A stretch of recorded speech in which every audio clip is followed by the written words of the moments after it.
দেশজুড়ে নিষিদ্ধ হতে পারে তৃণমূল কংগ্রেস। মমতার জেদের পরে কঠোর পদক্ষেপের পথে নির্বাচন কমিশন। সংবিধানকে চ্যালেঞ্জ জানিয়ে নিজেই মহা বিপদের মুখে মমতা বন্দ্যোপাধ্যায়। এমন ব্যবস্থা করা হচ্ছে যাতে না থাকবে বাঁশ, না বাজবে বাঁশুরি। ইতিমধ্যে দিল্লিতে তৃণমূলের নিবন্ধ বাতিলের আলোচনা শুরু হয়েছে। তবে কি তৃণমূলকে নিষিদ্ধ ঘোষণা করার আইনি প্রক্রিয়া শুরু হয়ে গেল? নির্বাচন কমিশনের কড়া নির্দেশে কি ধূলিসাৎ হতে চলেছে ঘাসফুল শিবির? জোড়া ফুলের প্রতীক কি তবে এবার ফ্রিজ হতে চলেছে? চলুন দেখে নেওয়া যাক সংবিধান অনুযায়ী কি ব্যবস্থা নিতে চলেছে নির্বাচন কমিশন। পশ্চিমবঙ্গ বিধানসভা নির্বাচনের ফল প্রকাশের পর রাজ্য রাজনীতিতে আছড়ে পড়ল স্মরণকালের সবচেয়ে বড় রাজনৈতিক ভূমিকম্প। জনমত বা ম্যান্ডেট পরিষ্কার হওয়া সত্ত্বেও বাংলার আকাশ এখন ঘন কালো মেঘে ঢাকা। একদিকে বিরোধী শিবিরের ঐতিহাসিক জয়, অন্যদিকে ক্ষমতা আঁকড়ে ধরার এক অভূতপূর্ব জেদ। দুয়ের সংঘাত আজ বাংলাকে দাঁড় করিয়ে দিয়েছে এক গভীর সাংবিধানিক সংকটের সামনে।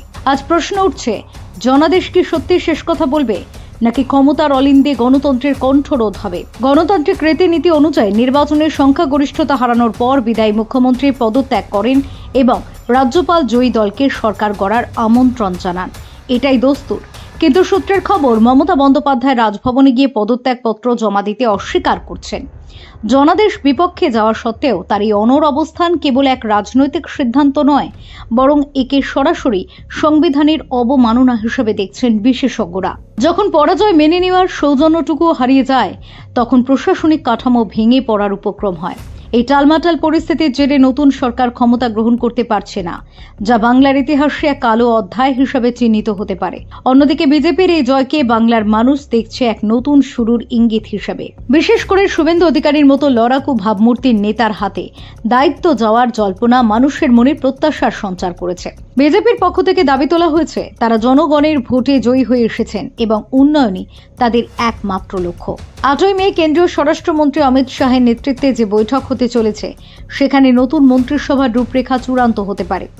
বাংলার মানুষ যে পরিবর্তনের পক্ষে রায় দিয়েছেন, সেই পরিবর্তনকে বাস্তবায়িত করতে গেরুয়া শিবির এখন বদ্ধপরিকর। তবে তাদের সামনে এখন বড় বাধা বর্তমান প্রশাসনের এই অসাংবিধানিক স্থবিরতা। পরিস্থিতি এতটাই জটিল যে এবার আসরে নামতে বাধ্য হচ্ছে জাতীয় নির্বাচন কমিশন। নয়াদিল্লির উচ্চপদস্থ সূত্রের খবর, তৃণমূল কংগ্রেসের বিরুদ্ধে নজিরবিহীন কড়া পদক্ষেপ নেওয়া হতে পারে। একটি স্বীকৃত রাজনৈতিক দল হয়েও গণতান্ত্রিক প্রথা ও সংবিধানকে চ্যালেঞ্জ করার দায়ে representation of the people act অনুযায়ী তৃণমূলকে নিষিদ্ধ দল হিসেবে ঘোষণা করার আইনি প্রক্রিয়া শুরু হতে পারে। এমনকি দলের প্রতীক জোড়া ফুল সাময়িকভাবে বাজেয়াপ্ত বা ফ্রিজ করে দেওয়ার সম্ভাবনাও প্রবল। যদি কোনো দল জনগণের রায়কে অস্বীকার করে, তবে আইনত তাদের অস্তিত্ব নিয়ে প্রশ্ন তোলাটা স্বাভাবিক, এমনটাই মনে করছেন দিল্লির নীতি নির্ধারকরা। এমতাবস্থায় সবার নজর এখন রাজভবনের দিকে। সাংবিধানিক প্রধান হিসেবে রাজ্যপাল কি এবার কঠোর হবেন? মমতা বন্দ্যোপাধ্যায় পদত্যাগ না করলে রাজ্যপাল তাকে বরখাস্ত করে রাজ্যে 356 ধারা বা রাষ্ট্রপতি শাসন জারির সুপারিশ করতে পারেন। গেরুয়া শিবির ইতিমধ্যে সরব হয়েছে। তারা চায় অবিলম্বে এই অচলাবস্থা কাটুক। তাদের মতে মানুষের রায়কে যারা অপমান করে তাদের শাস্তির প্রয়োজন আছে। অন্যদিকে শাসক দলের অন্দরেও এখন প্রবল আতঙ্ক ও বিভ্রান্তি। একদিকে পতনের আশঙ্কা, অন্যদিকে আইনি জট। তৃণমূল কংগ্রেস আজ এক কঠিন চ্যালেঞ্জের মুখে। বাংলার রাজপথ থেকে ব্রিগেডের ময়দান সবই এখন এক মেগা ইভেন্টের অপেক্ষায়। কমিশন কি সত্যি তৃণমূলকে নিষিদ্ধ করবে, নাকি রাজভবন থেকে আসবে বড় কোনো চূড়ান্ত ঘোষণা? বাংলার সাধারণ মানুষ চায় শান্তি, স্থায়িত্ব এবং উন্নয়ন। ক্ষমতার এই দড়ি টানাটানি শেষে জনগণের জয় হবে কিনা, সেটাই এখন দেখার। আগামী কয়েক ঘন্টা বাংলার রাজনীতির মোড় ঘুরিয়ে দিতে পারে।